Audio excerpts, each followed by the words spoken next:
Gaudete, gaudete, Christus es natus, ex Maria Virgine gaudete.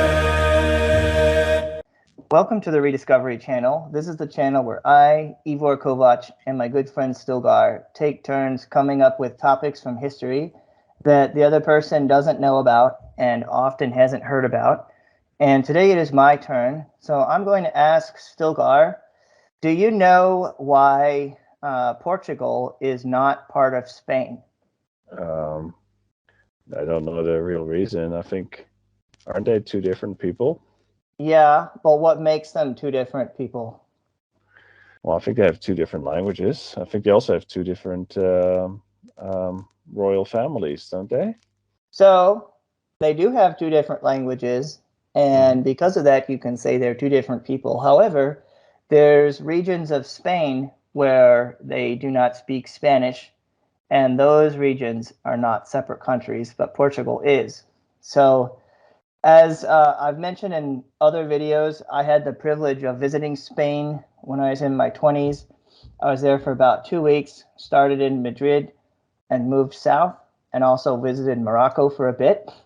And I came close to the border of Portugal, but I wasn't able to actually cross it. And now I probably will never get the chance. But I did ask the bus driver, if he'd ever been to Portugal and what was it like. And he said, oh, it's a lot like Spain, but with a different language. So again, I wanted to find the answer to how come it isn't part of Spain, because in Catalonia and in the Basque region, they speak different languages, but they're part of the country. So I wanted to know why Portugal was not and why it's different. So that's basically the point of this topic, was to answer my own question. And to do it, I kind of had to go way back in time and maybe a little bit, hopefully it won't be too much information, but basically there's a lot of threads to this. So what I'd like to do to start off with is talk about what Spain was like before the Romans took it over, because as you know, Spanish and Portuguese both derive from Latin. But of course, Latin wasn't there until the Romans took it over. So for the sake of expediency, when I say Iberian Peninsula, I'm talking about Spain and Portugal, like everything on the peninsula together. It's a geographic term rather than a reference to a particular country or people group. However, there was a people group there called the Iberi. And so it can be kind of confusing, but the whole peninsula takes its name from those people, basically. So the Iberian Peninsula was originally a patchwork of competing tribes. You had Celtic tribes, mainly, predominantly, as well as other Indo-European cultures and a few non-Indo-European cultures. And those non-Indo-European cultures were the Basques, who are still around today, and the Iberians, who ceased to exist as a distinct culture. And like I said, a modern term that refers collectively to the whole peninsula is the Iberian Peninsula. Although the Iberians themselves, they only lived along the eastern coast. So they didn't even cover half of the peninsula, but it takes its name from them. Now, if you go back a little further in time, there were also Neanderthal settlements in what we would call Spain and Portugal today. And of course, they didn't survive culturally. They mainly exist as a ghost population, about 2 or 3% of the DNA of the average person in Spain and Portugal today. So they disappeared fairly early on. The largest tribe in the area of Portugal, I'm saying the area because the country doesn't exist yet. So the largest tribe in the area of Portugal is called the Lusitanians. So you may have heard that term before, Lusitania. The Titanic sister ship, oh no, sorry, it wasn't that. It was a passenger liner, the passenger liner that was shot crossing the ocean, the Lusitania, was named after this people group. And that's what brought the United States into World War I. So the Lusitanians are an Indo-European culture, but they're pre-Celtic. And I don't know how much of their language survived, if anyone was able to reverse engineer it. But the Lusitanians assimilated slowly to the Roman culture after the Romans came. So then you have some other groups that were not even native to Europe, like the Phoenicians. The Phoenicians were attracted to the Iberian Peninsula by the presence of silver, and so they established a colony. They established the colony of Gades, Gades, in 1110 BC. And today this is called Cadiz. It's still there. The city is still there. I don't know how much of the original buildings are still there, but the region has been mostly contiguously inhabited since then.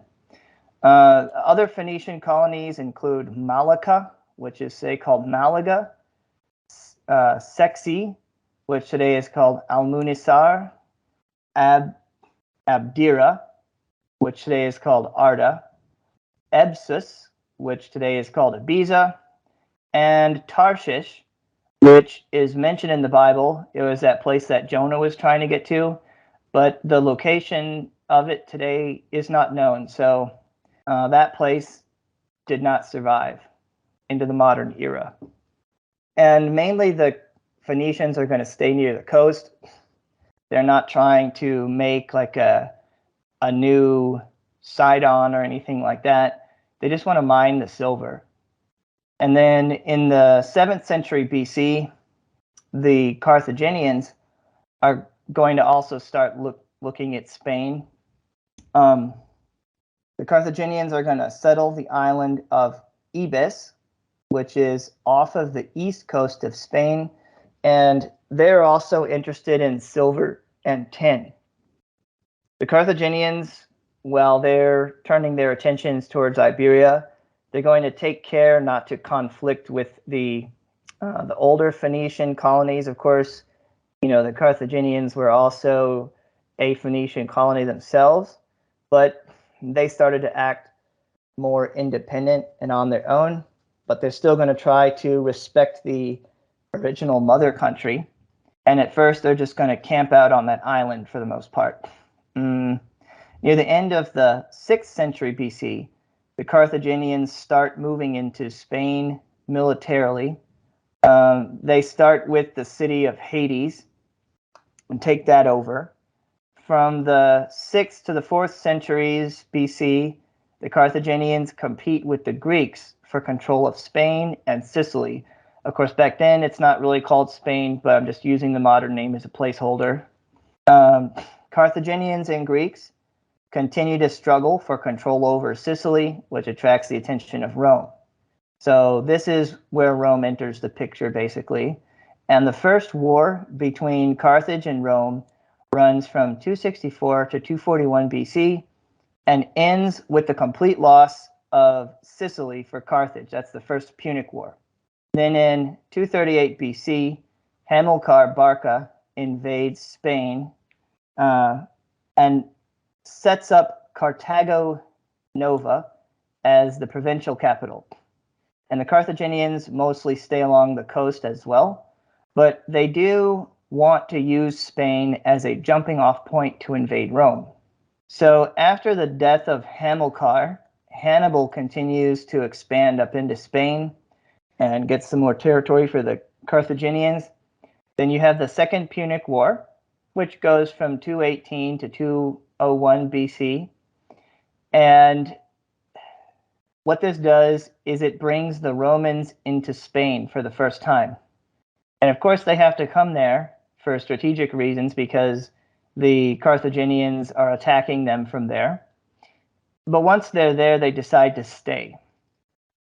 So, again, like we have to talk about the Romans because most of the languages spoken in Iberia today derive from Latin. It's a very important cultural development.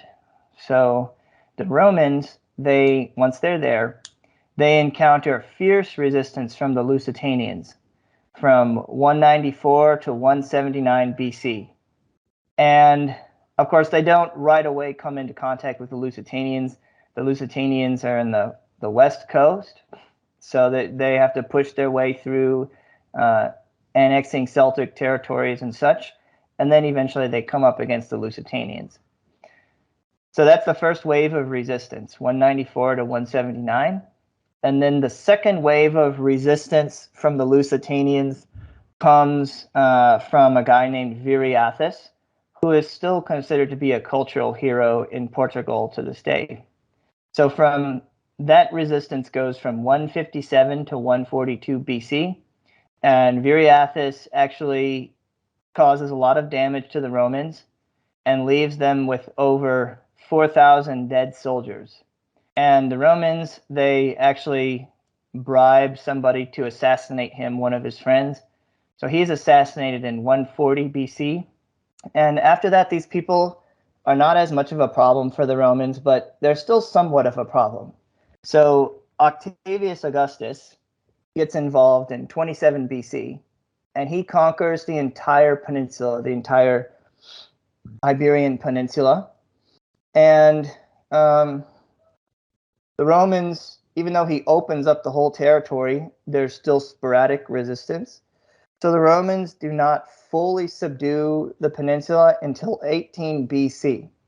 And after that, the process of Romanization goes unhindered, though some groups will assimilate faster than others. And like I said before, the Lusitanians were a bit slow to assimilate to the Roman culture. So Octavius divides the Iberian Peninsula into 3 provinces. You have Lusitania, Baetica, and Tarraconensis, and he begins to establish cities and colonies. And I'll put a map of this in the slideshow because it doesn't exactly follow the way that the boundaries are broken up today, but it is linked to that. So moving right along. Okay, so then the next thing that happens is for hundreds of years, the process of Romanization will continue until almost everybody is speaking vulgar Latin. But the next major development is under Diocletian. And Diocletian, he combines the 3 provinces into the Diocese of Hispaniae. Probably pronouncing it wrong. And it remains like this from 314 to 409 AD. All right. So then the next major cultural development is the Germanic invasions, which happened after the split between the Eastern and Western Roman Empire. The Germanic invasions start in 409 AD, and that's when the first Germanic tribes crossed the Pyrenees Mountains. The Suebi are the group of Germanic invaders, which take over a lot of the area that we would call Portugal today. And the kingdom of the Suebi lasts from 410 to 585 AD. And they, at their height, they encompass the provinces of Galicia and Lusitania, roughly, plus a little bit more territory than that. But all of those provinces, they completely incorporate. So again, during this Germanic period, most people are still speaking the vulgar Latin. The Germanic conquerors, they use their languages in conversational speech among themselves, but eventually they do assimilate and start speaking Latin as well. And the Suebi influence the vulgar Latin that's spoken in the areas that they dominate. So the Suebi don't dominate the whole peninsula. You also have the Visigoths. From 585 to 711, the entire peninsula is ruled by the Visigoths. And the Visigoths basically decide they conquer the Suebi. They decide they want this region as well, and so they take it. And now everybody is speaking vulgar Latin, but there's some differences depending on where you are because of the differences in language from residual differences from the original languages, as well as from the different groups of Germanic conquerors. Then the next major cultural development is the Muslim invasion, which happens in 711. And Muslims actually eat up the entire peninsula. They take the whole thing. And the resistance begins with a guy named Pelagius of Asturias. Have you heard of this guy before, Stilgar? The ladies of Asturia. No, never heard of him. Yeah, he's also known as Pelayo in modern Spanish, and I think Portuguese as well. Pelagius is a Latin name, of course, but the man himself was actually a Visigoth. He was part of the Visigoth ruling class, and he lived from 685 to 737, and he is the one that began the Reconquista to drive out the Muslims. It starts with him. Yeah, okay. So you weren't here, I think, when I talked about the Muslim conquest of Spain. I did it with Great Pharaoh, but Pelagius was also at the Battle of Guadalete in 711, which is when the Muslims crushed the Visigoth army, and after that they were able to just rampage all over the peninsula. So Pelagius was there, and after the battle went sideways, he returned to Asturias, which is in the north of the peninsula, and he led a rebellion against the Muslim governor that had been set up, and the rebellion works. And after that, he founds the kingdom of Asturias, which he rules from 718 to 737. And after being elected, he's elected in the Visigoth custom, which is you have not everybody gets to vote, but the nobility gets to vote, and the king is chosen for life. I think most Germanic cultures had this custom originally. Kind of reminds me a little bit of certain election processes that we have in the United States. You know, we have one party that has electors that get to choose who the real candidate is going to be, regardless of how the people vote. So it seems like they borrowed from the old Germanic customs. But at any rate, Asturias turns into a refuge for other Visigoth nobility who want to get away from the Muslims, as well as Christians in general, assuming that they can flee there. And of course, the Muslims, they try to stamp this out right away. So then we have the Battle of Covadonga, which happens either in 718 or 719. The records are not quite clear. But the Muslims attack, and Pelagius repels them, defeats them. And after that, he is able to start focusing his attention outward and begin taking back territory from the Muslims. So this is considered, the Battle of Covadonga is considered to be the beginning of the Reconquista. And again, like at this time, you know, like there's not really any Spain or Portugal. You have the Kingdom of Asturias, and then you have the Muslim Kingdom, which takes up the whole rest of the peninsula. So in the late 800s, there's a guy named Vimara Perez.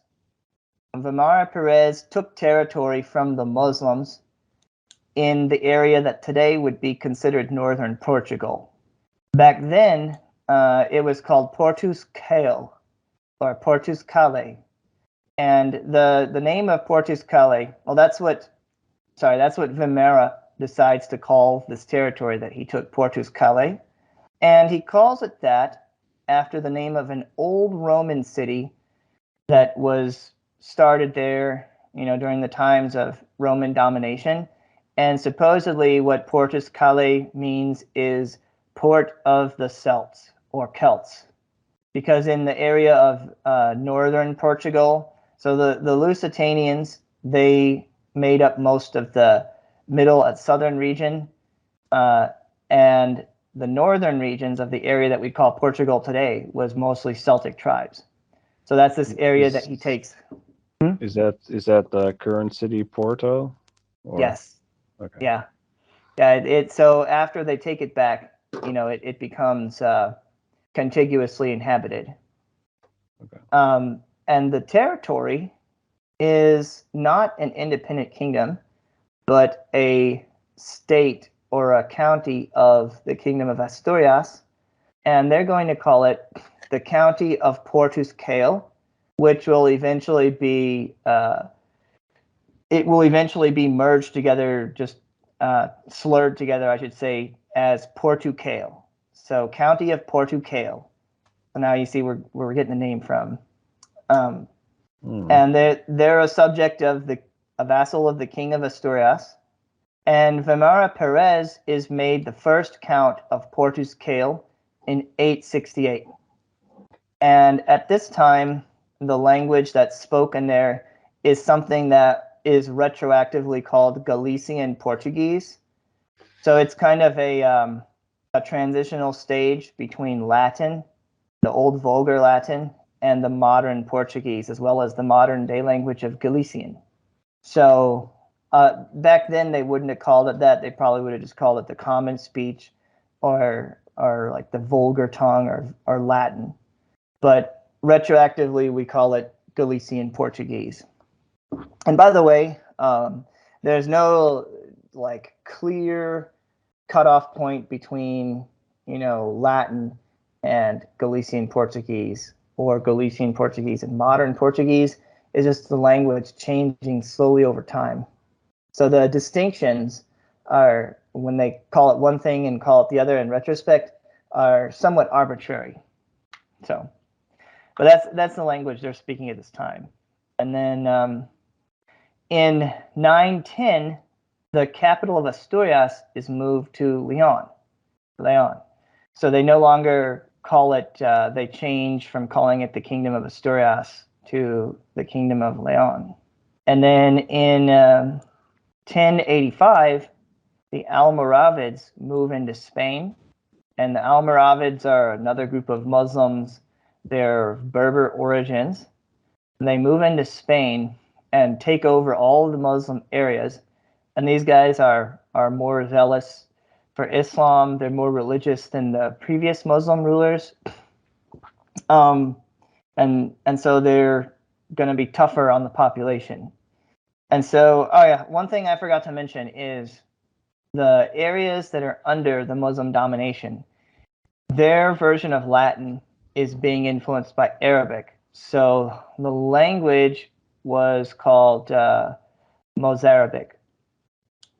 So and today, nobody speaks Mozarabic anymore. It died off. But that's what's going on during the medieval period. The ruling class will speak Arabic among themselves, and the Muslim religious scholars will speak Arabic because, of course, they have to. But most of the regular people will be speaking Mozarabic. So let's see. So yeah, these the Almoravids move in. They take over the Muslim areas, but they're not able to regain any of the territory that the previous Muslim ruling class has lost. However, the Christian rulers are still concerned about it. So Alfonso VI summons a guy named Henry of Burgundy. Alfonso VI is the king of Leon. He summons Henry of Burgundy, who actually comes from France, to rule and defend the county of Portugal, which is a frontier province. And he marries him to his illegitimate daughter, Teresa. So Henry becomes a count, but Teresa, she uses the title of queen for herself. So there's a queen of Portugal, but not a king. Then Henry and Teresa give birth to Afonso Henriquez, who later on becomes Afonso I once he's crowned.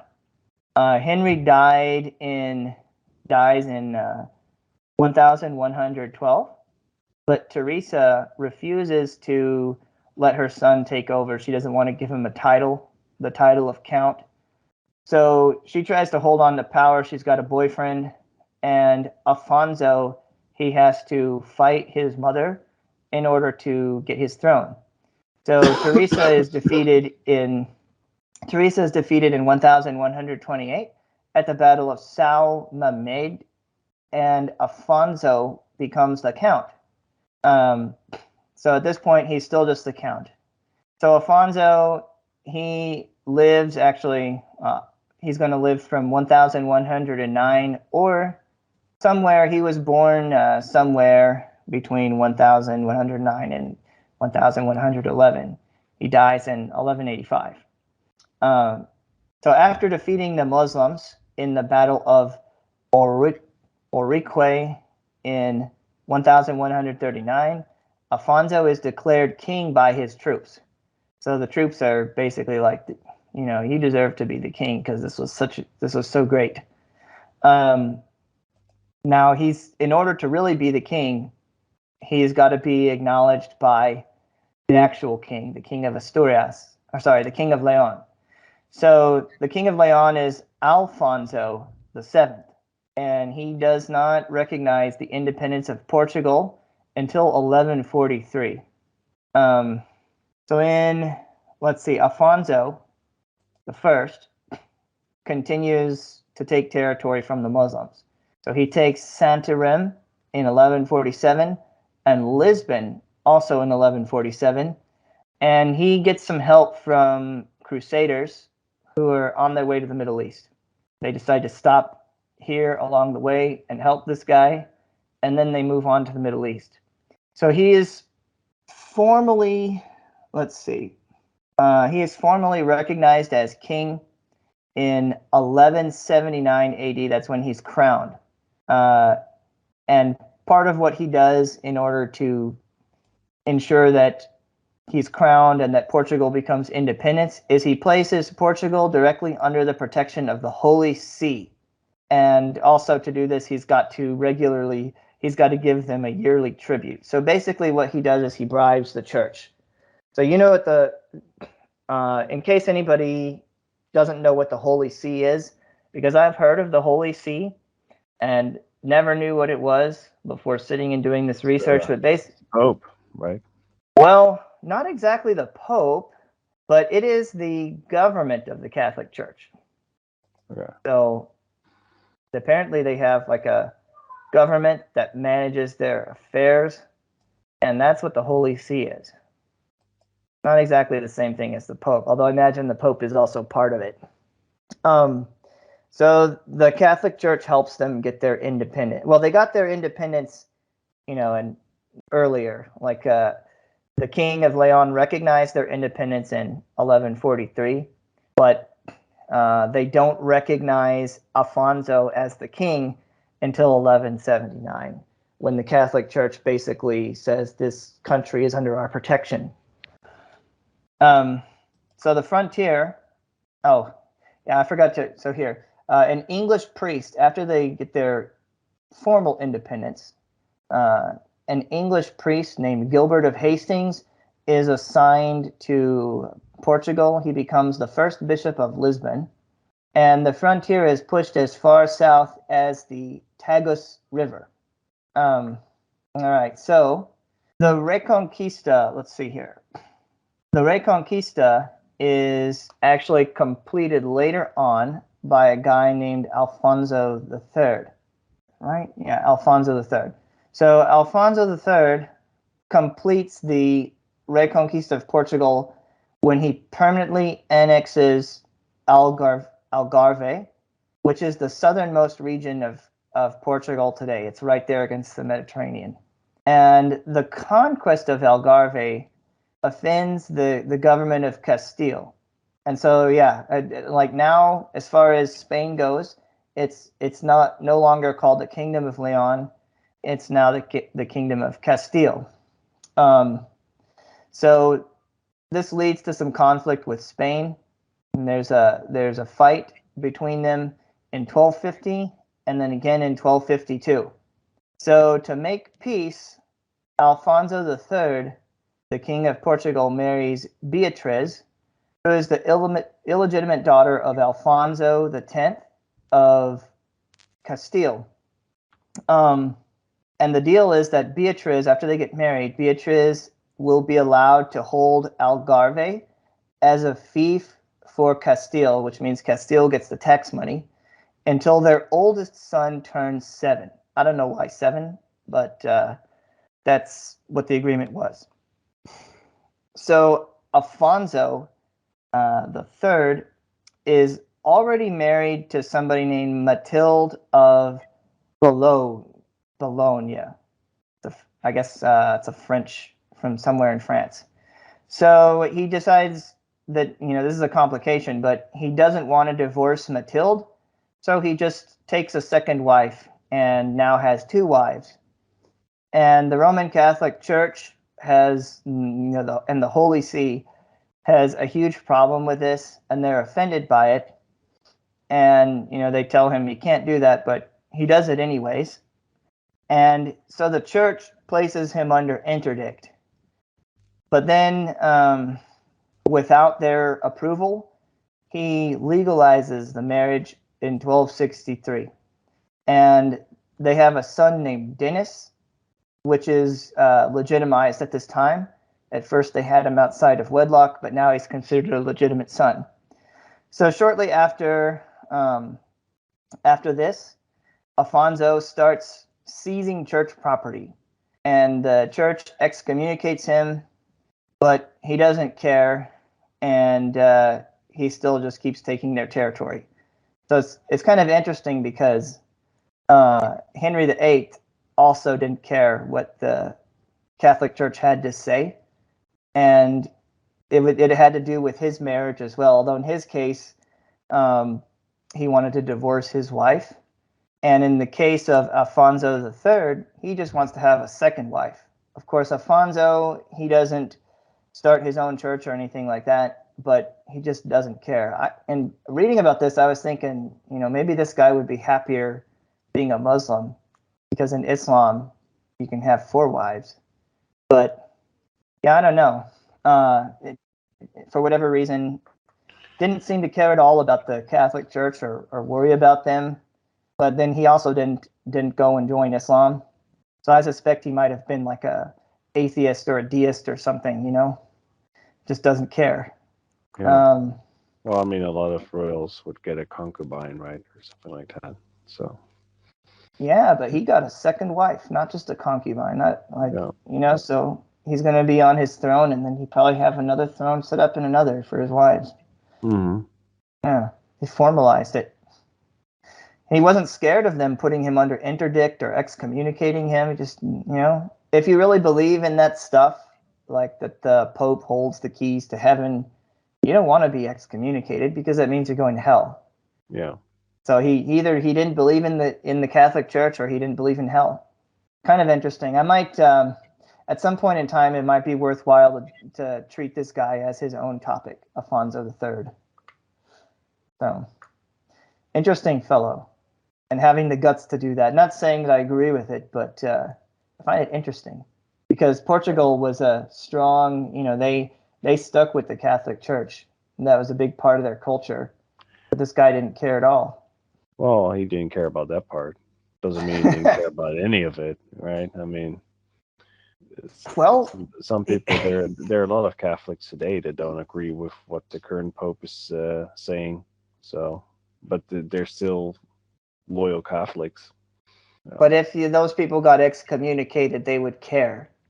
I think they would care, yeah. This guy got excommunicated, and he just seized their property. Yeah. Like, I can make better use of this. I'll take it. Yeah, interesting point. Yeah. Interesting guy.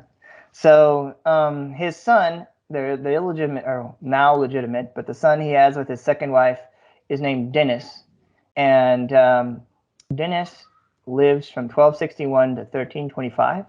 And when he becomes king, he founds the University of Lisbon, and he orders the current language, Galician Portuguese, to be used whenever possible, because before then, Latin was still the official language on the government documents, and of course the church is still going to use Latin in their services. But he wants the current language to be spoken and written whenever possible. So pretty much for everything except for the church services, basically, which is something that they wouldn't have any control over. And so Portugal at this time exists as an independent country, and it's going to just kind of continue to exist up into the modern times. However, there is one thing, for a while they do lose their independence. So I want to mention that briefly. So we have something called the Iberian Union, which is really just Spain taking over Portugal. So like I said, by the time of Dennis, the country of Portugal is pretty much the same borders that it is today, but they do lose everything for a while when Spain takes over. So you have King Sebastian, and I should say, sorry, they're from 1580 to 1640. They're actually ruled by Spain, and the reason for it is the king. His name was Sebastian. He lived from 1554 to 1578. Got himself killed before he could produce any heirs. So basically, he was a 25-year-old guy and thought it would be really cool to go on a crusade against the Muslims in Africa. So he actually went to Morocco with the army, and he got killed and the army got wiped. And so they needed to appoint somebody else as king. So he didn't have any son. So they appointed his great uncle Henry, who was next in line to the throne. And that guy was an eligible bachelor who never had any kids at all. And he died in 1580 without kids. So the next heir to the throne was actually Philip II of Spain, because at this point, at this time, the royal families have been intermarrying, so they're related. So Philip II assumes the throne of Portugal as well, and he's related because he is a nephew of King John III, who was Sebastian's grandfather. And he comes with the whole army to take the throne of Portugal, and so he also becomes Philip I of Portugal. So he's Philip II of Spain and Philip I of Portugal. And Philip I, initially, he respects Portuguese autonomy to some degree. He allows them to rule locally, to appoint their own rulers at the local level. He consults with them. He allows them to continue to use their language, tries to respect their autonomy as much as he can. But his successors don't. They don't really care. So the people that come after him, they start putting Spanish officials in charge of Portugal. They take away the control, they take away the control from the local population. And then they also start using the Portuguese soldiers to fight their own wars. Like Portuguese, they lose control over their foreign policy, but then they still have to join the army and fight. But, they're fighting on behalf of Spain instead of Portugal. And let's see here. They have to pay for the wars that Spain starts. And they lose their trade relationships as well as physical territory overseas. So some of their overseas territory actually gets taken by the Dutch, and there's nothing that the Portuguese can do about it because they're not in charge. It's Spain that's handling all that stuff. And then the final straw that breaks the back of their tolerance is the Spanish government. They start talking about using Portuguese soldiers to put down a rebellion in Catalonia. So that's after that, they're like, man, I can't take this anymore. It's the last straw. And they crown a guy named John, Duke of Braganza, to be the king of Portugal. And John is supported by France, and Spain is getting overextended. So it works, and they have to fight, but they do get their independence. And so that occurs during the Portuguese Restoration War, which lasts from 1640 to 1668. So basically, hopefully this wasn't too roundabout, but basically they assume they have their own language and their borders, pretty much the same borders that they're going to have today during the medieval period. And during the 1500s, they get taken over by Spain.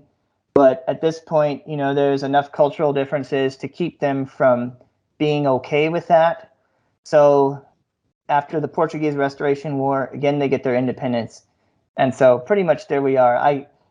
This is actually kind of a bridge. Like I found so much information when I was going through this.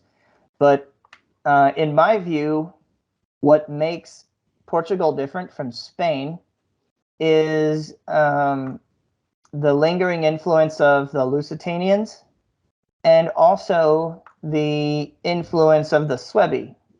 And of course, having a separate ruling class being governed as a separate territory. So that's all I've got. Any questions? Anything you want to add? Yeah, I imagine there's some cultural differences as well, right? Beyond just the language and some of that lingering culture. I'm sure that they've built some cultural differences over the years, I imagine. Oh yeah. Maybe some of our viewers or listeners could comment on that. What the difference is. I was actually looking on maybe going on vacation to Portugal because yeah. Anyway, I think it's pretty free place compared to Spain. I think a lot of stuff is more still possible there, and I think Spain is more of an industrial country nowadays. And Portugal has remained more in touch with its roots, is the impression I'm getting. But I could be wrong. I've only been to Portugal once when I was a kid, and to Spain, I haven't been there that often, but and mostly for work. But that's just the impression I'm getting from some Dutch expats that live in those countries. So I would love to hear more about that. Yeah. Yeah. And one thing is the Portuguese Galician language. So today, that area above Portugal, that northwest part of Spain is still called Galicia. And their language that they speak is related to Portuguese, but they diverged, in the late Middle Ages. So, like I said, there's different regions of Spain that you could say are not Spanish. Like you have Galicia, which linguistically is closer to Portugal, and then you have, but not the same as. And then you've got Catalonia, which, even during the Middle Ages and the Renaissance period, they didn't really want to be part of Spain. And of course, recently, relatively speaking, they attempted to have their independence, by way of a referendum vote, and the Spanish government was like, no, you cannot. And it looks like that's been going on for a while, where Spain has come down on them multiple times for wanting to be independent. And of course, the Basques, they're not even part of the Indo-European family. They're a very different culture, a very old culture. And there's been some incidences between the Basque population and the government of Spain. There's a group, I think it's called the ETA, that was a rebel group engaged in some acts of violence, in order to break the region away from Spain. So it seems to me that the cultural and linguistic differences don't always guarantee that you will have your own country. A lot of the time it's, do you have the power to have your own country? And it looks like Portugal does. And there's people, they still use a term, there's a term called lusophone, which refers to the Portuguese language. And I believe people that speak it, they still use terms that go back to the time when the Lusitanians were there. And, there's some people that think that the Lusitanians, or they view the Lusitanians as the founding group for Portugal, seeing a common thread in the resistance to the Romans, that the Lusitanians gave the Romans such a hard time. And also, the Reconquista, and then the resistance to Spain when Spain tried to form they did form the Iberian Union and tried to take over completely and then start putting Spanish officials in charge. But, one of the things that I saw in my research is sometimes, maybe most of the time, in fact, when they would take territory from the Muslims, there wasn't always people living there. A lot of it was empty. And they actually did have to repopulate that territory with people from the north. So it looks like the Lusitanians may not have contributed that much genetically to the current population, but I'm not sure. But they had to repopulate it, some of these places, when they took it back. Yeah, actually, most of them, based on that book that I read on the Reconquista, because towards the end, the Muslim persecution of the Christians was so severe that they would wipe out entire villages and cities, and either just kill them or send them off to northern Africa, never to be heard of again. So there were a lot of empty places that had to be repopulated, I'm guessing. And which, then if that's the case, probably the majority of people in Portugal today are derived from the Celtic tribes that lived to the north of the Lusitanians. That's where the kingdom of Asturias was, and then, the county of Portugal. They used Galicians to repopulate as they moved down south. Yeah, the Muslims, they did grind down the local people into assimilating into Islam, but also I imagine that they constantly bled people, people fleeing up north to get away from them. So it's probably, yeah. So there we are. Probably the Lusitanians didn't really contribute much genetically, but Viriathus is still considered to be a folk hero there in Portugal. So, yeah, it's kind of interesting. And of course, the Kingdom of Portugal had enough of a population that they could repel Spain from their territory. And also, when you're defending a territory, it's easier to defend than it is to take. So they had that advantage.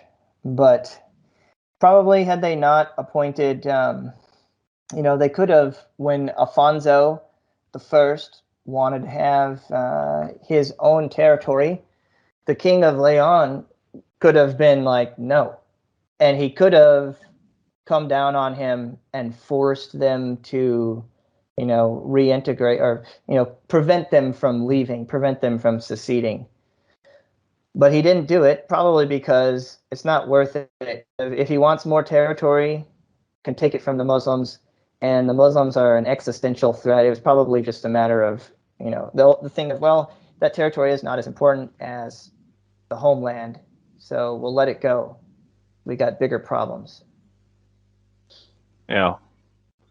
Yeah, having to deal with, it had a large, the Kingdom of Leon had a much larger border with Muslims. So you might have seen granting the County of Portugal its independence as creating a buffer state between them and the Muslims on that side. Yeah. But had he chosen to be stubborn about it and no, you can't leave, then history probably would have turned out very, very different, and there wouldn't be a Portugal today, or maybe not. I mean, Spain would probably go all the way to the west coast, but then you'd have people there that spoke a different language, and maybe every once in a while they might try to get their independence like the Catalonians do. Yeah. Yeah. Yeah, I think they were pretty powerful, the Portuguese. So probably not worth it, the trouble. Yeah, you got to pick your fights. You don't want to fight that you just lose all kinds of resources, but don't really get anything. I mean, same as with Holland, like Germany could have taken us at any point in time as well. But yeah. They did that during World War II. They did during World War II, and they intervened a few other times, but for the most part, I think we weren't a threat to them. And yeah, so why would you invade? Like, what's the benefit you get? Unless they're getting a warm water port, which there's which really no wouldn't have gotten. Yeah, I think that's one of the reasons why Germanic cultures have pushed south historically, even going as far back as to the late Roman period, because they wanted a warm water port. I think that was a huge part of their motivation. I think that was a part of their motivation during World War I as well. Maybe also. Oh, you mean? Oh, yeah. They would have gotten a warm, but they already had one, I guess, in Hamburg to some extent. But I don't know. They probably would have just been met with a lot of resistance, and probably going south also meant dealing with less resistance than going against other Germanic tribes. For a while, they had northern Italy, like during the Holy Roman Empire period. They did have warm water ports, and they lost it. So yeah, but we have, technically it's not a warm water port here, but it doesn't, like, it's hardly ever freezes over the North Sea. So that's how we were able to do all that trade and other things. Whereas Germany couldn't do that much overseas trade. Yeah. They had to go by land, take territory. There's actually the Russians had to, and I think that's why the Russians, they expanded so far, and it's is it not the biggest country in the world today? Yeah, they are. Because they were like landlocked, and there was like all the ports to the north were all frozen. So they just kept expanding over land. So also, I think that with the Russians, they were conquered by the Mongols, which was pretty rough on them. And so after they finally overthrew the Mongols, and I don't know this for a fact, but I think this is I think that one of their underlying motives for expanding east was to make sure that the Mongols didn't take them over again. Because when the Mongols came, it wasn't just Mongols that came. They gathered up all sorts of other tribes, like Turkic tribes and other steppe nomads, and it was like a snowball effect. So I'm thinking that the Russians probably wanted to make sure that this doesn't happen ever again. And I guess it worked, because it never did happen again after that. Like, they went all the way to the borders of Mongolia. They didn't take all of Mongolia, but they moved all the way to the sea. They took all those other tribes of people that had joined the Mongols, those Turkic tribes. So those people are no longer a threat. Yeah. But cool. Yeah. All right. Well, interesting story. Learned a little bit today. So thanks for that. Yeah. I tried not to be all over the place. I tried to just stick with, because it's not like a clear, like from point A to point B. It's something that was kind of in development for a long time. And of course, when I was doing my research, I had to pick and choose, what to focus on. I tried to pick stuff that I saw as major turning points and points of cultural development. And it's not meant to be a full and comprehensive review of Portuguese history. Like, by no means. There's a lot more there. So yeah, while I was doing it, I found some other things that would probably also be good topics in and of themselves. But yes, what I will say to everyone is thanks for listening, and do leave us some feedback, and let us know what you think. And I guess other than that, see you in the next one. Deus homo factus est natura mirante, unus renovatus est a Christo regnante. Gaudete, Christus est natus, ex Maria Virgine gaudete.